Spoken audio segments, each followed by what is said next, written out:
আউযু বিল্লাহি মিনাশ শাইতানির রাজিম। বিসমিল্লাহির রহমানির রহিম।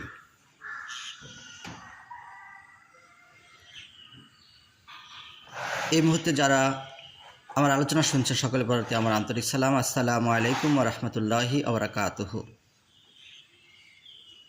আজকে আলোচনা করব জাহান্নাম কি এবং জাহান্নামে কারা যাবে। আল্লাহ রাব্বুল আলামিন যেন আলোচনা করার ও শিক্ষা গ্রহণ করার তৌফিক দান করেন। আমা তৌফিকি ইল্লা বিল্লাহ। রব্বি ইশরাহ লি সাদরি ওয়া ইয়াসসির লি আমরি ওয়াহলুল উকদাতাম মিন লিসানি ইয়াফকাহু কাওলি।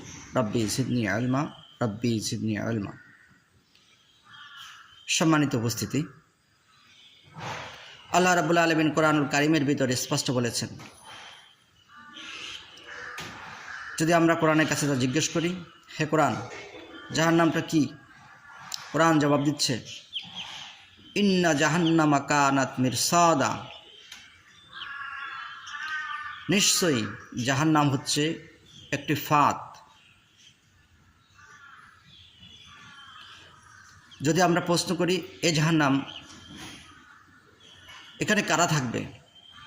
কোরআন জবাব দিচ্ছে, লিত্তাগীনা মাআবা। সেখানে সীমা লঙ্ঘনকারীরাই পড়ে থাকবে। তাহলে এখান থেকে আমরা বুঝতে পারি জাহান্নামটা হচ্ছে একটা ফাঁদ, একটা ফান।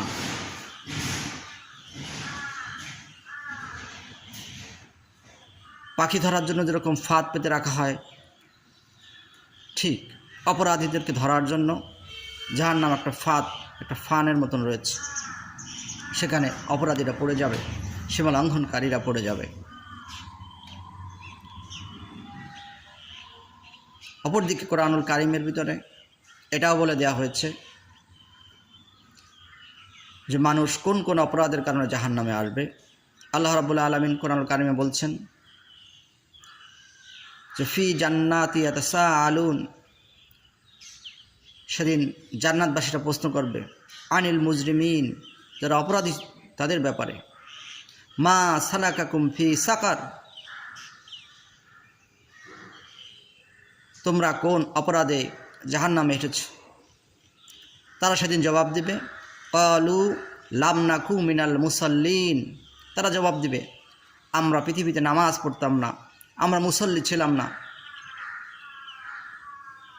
2 নম্বরে আমাদের অপরাধ ছিল ওয়ালাম নাকু নুতঈমুল মিসকিন, আমরা অসহায় মিসকিনদেরকে খাবার দিতাম না।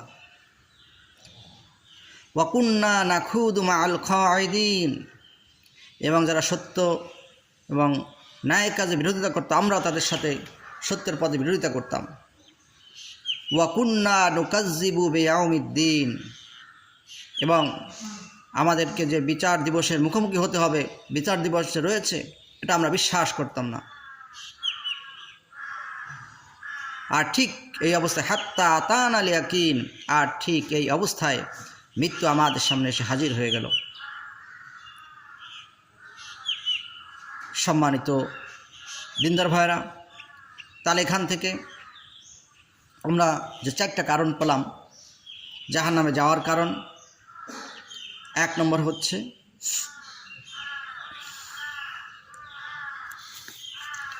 নামাজ আদায় না করা। 2 নম্বরে হচ্ছে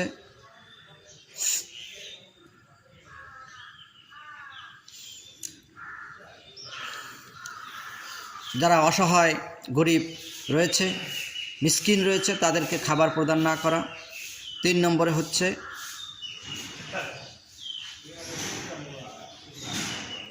যারা সত্যের বিরোধিতা করে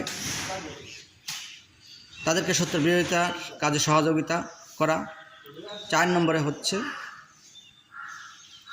প্রতিফল দিবসকে অবিশ্বাস করা। আসুন আমরা এই কাজগুলো থেকে বিরত থাকি। আল্লাহ রাব্বুল আলামিন যেন